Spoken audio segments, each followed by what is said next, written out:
All right, let's talk about the zip gun. The zip gun is a great little tool just for everything you're going to be doing. We're going to look at the tool the way it's designed, because when I first got this tool, I held it every which way but right. This is the mouth. The fabric's going to go inside the mouth this way rather than this way. This end down here, that's where the clips go. Zip gun, zip clips that we keep in a nice little bowl. Again, a mug, a bowl, whatever it is. These clips go in this way. So the clips are in here, the fabric goes in the mouth. Now the mouth. This is a large gun, here's a medium gun, here's a small gun. Let's look at the mouth of the gun. This has got a big mouth. It's deep and it holds a lot of fabric. This one is a little bit smaller, it's shallower, and it doesn't hold as much fabric. The loft is what we're talking about. This little guy, teeny tiny, I have to say I hardly use the small minute miter. It's shallow and it doesn't have much fabric at all. But imagine that you had just cotton that you wanted to work with, and this one would be fine for that. Even when I'm just doing cotton, though, I tend to use the medium. So I'm going to put this one away. I'm going to put my large one away, or my medium one away, and let's take a look at the large. All right, so my fabric's inside the mouth. This set of fingers right here versus this here. You'll notice when I'm doing this, I can push really hard and distort my fabric. If you'll place your fingers right next to the left and the right, the front and the back, the sides of the zip gun, I'm going to place my thumb on top, my fingers underneath, and push. You would grab, grab, grab, grab, grab, grab. However many clips you like, basically, is however many pins you would typically use.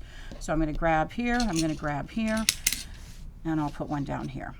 So my job is to line this up, keep those edges, and you know what I'm going to do? I'm going to do this wrong. I want you to see. Do you see how hard I push there? Now you could take it off, or you could just pull it, and that's fine. Because when we go to sew this side down, we're going to stop sewing before we actually get to that clip anyway. I'm going to flip my tool around, my fabric around, and I'm going to pretend that I'm at the sewing machine. I've got my foot. My job, your job, is to watch right here. That's where we are, not where my needle is here. Because once you set your seam allowance, this foot's going to keep you sewing straight. When we take the clip off, we don't pull this way. I recommend pulling this way. You're going to loosen from the top. When you loosen that up, that loosens that grip. It's holding on really snugly right here, the same amount of pressure here as it is here. So if you loosen that up, put it in your fingertips, and you would continue to stitch. Imagine that I was at the sewing machine and the feed dogs were progressing this along. When I get to about here, I've got a good 1.5 inches there probably before that clip. I'll pull this down towards me and continue to sew. And again, at your sewing machine, this would keep those edges right along the same, and we continue to sew. You'll notice I have these in my hands. I haven't put them away. At the sewing machine, in between my foot and where my arm is over here, I like to keep the bowl right behind. I'll reach through and dump these clips right back in the bowl. The clips, how do we reload these? When we look at these from the side, you'll see there's a triangle shape. The fat end of the triangle, this is the thin end, that's the fat end. The fat end is in my fingertips. In my fingertips, I place this in the only position where they'll go back in. This is a hole. This looks like it's a hole. The only reason that I know it's there is to drive us crazy, because it's not a hole. This is where they go. So they go in this way, and I just continue to reload those clips. How many clips do they hold? 8. Each of the zip guns, the large, the medium, and the small, hold 8 clips.